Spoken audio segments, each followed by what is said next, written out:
been accused of practicing medicine without a license. It's a very grave charge, son. Are you aware that it's unlawful to practice medicine without a medical license? Yes, sir, I am. Are you aware that running a medical clinic without the proper licensing can place both you and the public in a great deal of danger? Is a home a clinic, sir? If you are admitting patients and treating them, physical location is irrelevant. Yes, sir. Will you define treatment for me? Yes, treatment would be defined as the care of a patient seeking medical attention. Have you been treating patients, Mr. Adams? Well, sir, I live with several people. They come and go as they please. I offer them whatever help I can.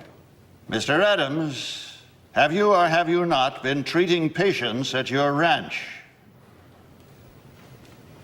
Everyone who comes to the ranch is a patient, yes.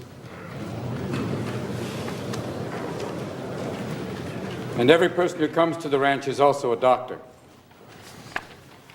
I'm sorry. Every person who comes to the ranch is in need of some form of physical or mental help. They're patients.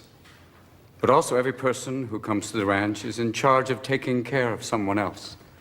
Whether it's cooking for them, cleaning them, or even a simple task as listening. That makes them doctors.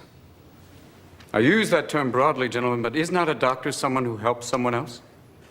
When did the term doctor get treated with such reverence as, oh, right this way, Dr. Smith, or, excuse me, Dr. Scholes, what wonderful foot pads, or, pardon me, Dr. Patterson, but your flatulence has no odor.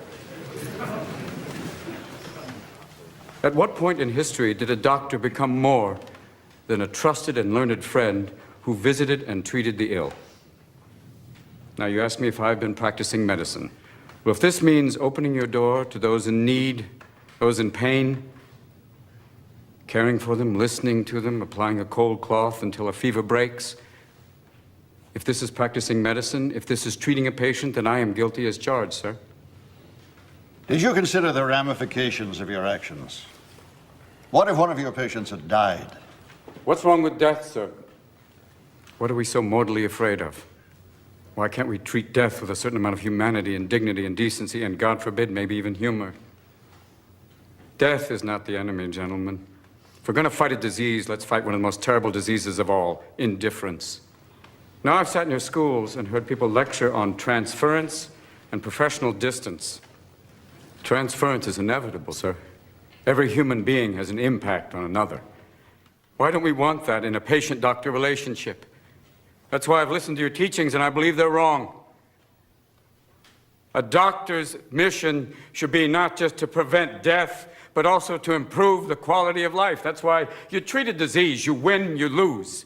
You treat a person, I guarantee you'll win, no matter what the outcome.